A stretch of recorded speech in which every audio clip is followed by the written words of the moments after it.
I've always been very close to my parents. They were loving and present, even though we had some differences in our way of thinking.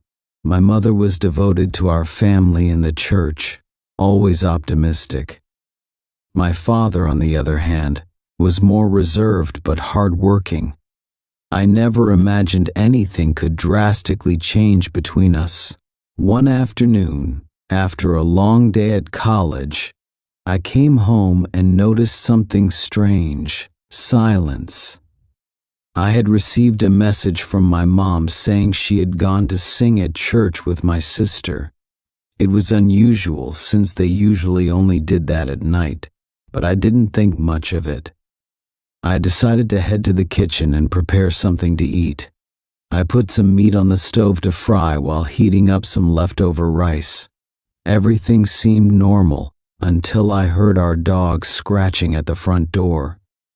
It was always her way of signaling that my dad had arrived.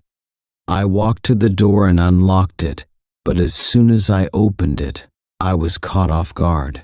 Before I could react, my eyes started burning violently. My dad had used pepper spray on me. The shock was overwhelming, and I fell to the floor, struggling to see or make sense of what was happening. I barely managed to get up before he started attacking me. Kicks, punches. He didn't look like the man I knew. He didn't say a single word, just kept hitting me. The smell of his cologne mixed with alcohol still lingers in my memory. I tried to scream, to ask him why, but the pain and panic made it impossible to think straight. At some point he stopped, walked to the kitchen, and grabbed the knife I had left on the counter. Before I could do anything, I felt the blade pierce my body. The pain was excruciating, and everything started to fade. My mind went into shock, and I lost consciousness. I don't know how long I was out. When I woke up, the silence was deafening, and I realized I was alone. He had left.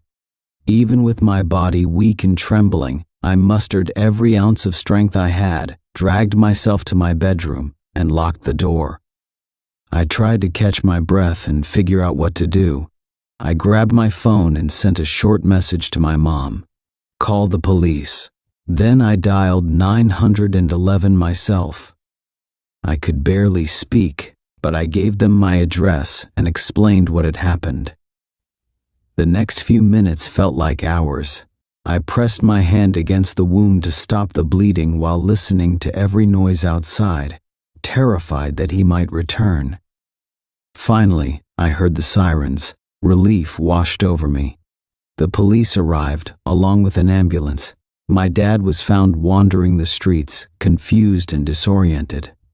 He was detained without resistance. In the following days, the investigations revealed something none of us expected. My dad had been diagnosed with paranoid schizophrenia.